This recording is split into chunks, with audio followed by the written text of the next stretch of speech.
Qu'est-ce qui se passe après la mort? Personne n'est jamais revenu de la mort. Et si la mort n'était pas la fin, mais le début d'autre chose, un passage, une transformation, avec des milliers de témoignages de personnes qui ont vécu des expériences de mort imminente, n'ayez pas peur. Il y a en nous une part qui ne peut pas mourir. Jésus est vivant, il est ressuscité. Toute personne qui me fait confiance, dit Jésus, même si elle meurt, vivra. La mort n'est qu'un passage où l'esprit retourne à sa source. Mais comment? Eh bien, il va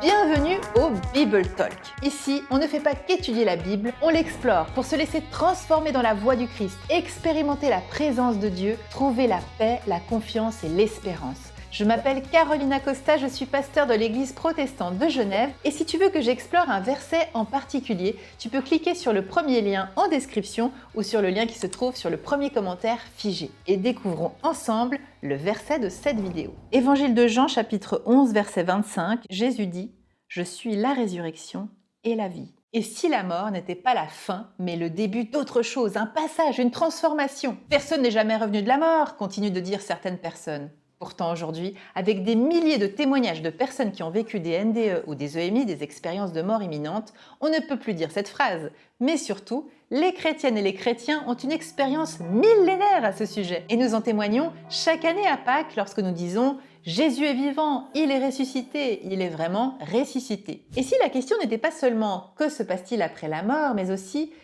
Qu'est-ce que cela change dans notre manière de vivre aujourd'hui? » Dans l'évangile de Jean au chapitre 11, Jésus se rend à Béthanie auprès de Marthe et de Marie qui sont en plein deuil de leur frère Lazare qui est décédé depuis 4 jours. Marthe déclare sa foi à Jésus et elle dit « Oui, je crois que mon frère ressuscitera à la fin des temps. » Mais Jésus va lui parler d'une autre temporalité quand il lui dit « Je suis la résurrection et la vie. » Et il précise « Toute personne qui me fait confiance ou qui croit en moi, même si elle meurt, vivra. Et toute personne qui vit cette vie en me faisant confiance ne mourra jamais. Et toi, crois-tu cela? As-tu confiance en cette parole? Mais que veut dire Jésus exactement? Est-ce que c'est une promesse de vie éternelle, d'immortalité? Et si cette résurrection n'était pas seulement pour l'après, mais aussi un réveil spirituel intérieur ici et maintenant? Je te propose une toute petite expérience. Vide-toi de l'air. Inspire l'air par les narines.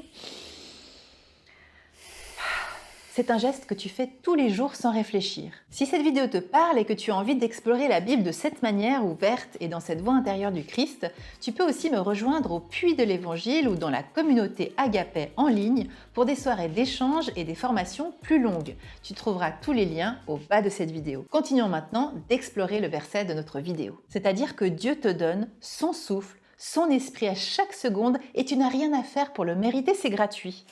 Le souffle vient de Dieu et à l'heure de notre mort, on dit bien rendre son dernier souffle au Créateur. Eh bien, ce qui est unique dans la voie spirituelle chrétienne et ce qui la rend tellement authentique et crédible, c'est justement que Jésus ne fait pas semblant de mourir ni de souffrir.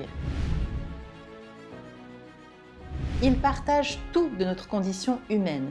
Il expire lui-même dans un dernier souffle sur la croix et l'auteur de l'évangile de Luc rapporte sa dernière parole « Père, entre tes mains, je remets mon esprit ». Tu noteras d'ailleurs qu'il ne dit pas « je remets mon corps ou mon cœur ou mon âme », mais « je remets mon esprit ».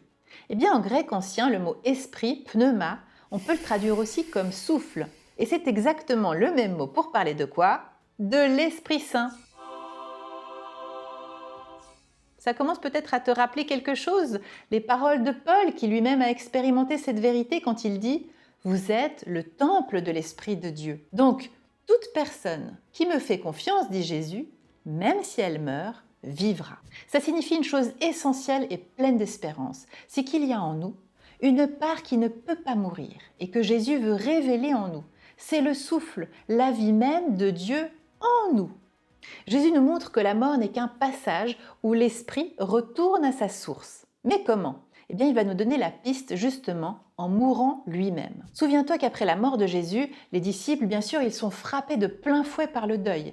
Ils sont abattus, ils pleurent, tout comme Jésus lui-même d'ailleurs a pleuré pour la mort de son ami Lazare.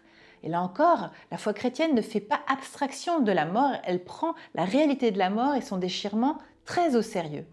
Mais le texte nous révèle que des anges, c'est-à-dire des messagers de Dieu, annoncent 3 jours après la mort de Jésus Donc pas tout de suite aussi, hein. Il prend le temps parce que c'est inaudible d'entendre ça pendant le temps du chagrin du deuil. Mais ils disent ensuite, n'ayez pas peur. Autrement dit, ne laissez pas la mort vous voler votre confiance, votre joie, votre espérance et votre élan de vie. Gardez la foi, faites confiance. C'est cette confiance dont parle justement Jésus à Marthe. Alors, pourquoi est-ce que vous cherchez parmi les morts celui qui est vivant ? Demandent encore les anges. Et c'est ça qui va permettre aux disciples de se souvenir que Jésus a été une force de relèvement et de résurrection toute sa vie. Cet esprit du Christ, c'est-à-dire cet esprit d'amour infini, ne peut pas mourir. Jésus est vivant comme il est encore pour nous aujourd'hui parce que cet esprit continue de porter la puissance de la résurrection, du relèvement et de la vie à des millions de personnes. Et c'est ça la bonne nouvelle, c'est ça l'évangile pour aujourd'hui. Aime de tout ton cœur, aime de tout ton être, parce que l'amour est plus vivant que la mort et rien ne peut l'arrêter ni le détruire. Au fond de toi, je suis certaine que tu sens cette petite part de toi justement qui ne peut pas disparaître. Et je suis sûre aussi que tu sais que les personnes qui nous ont profondément aimés de leur vivant laissent une empreinte vivante en nous que la mort ne peut pas effacer.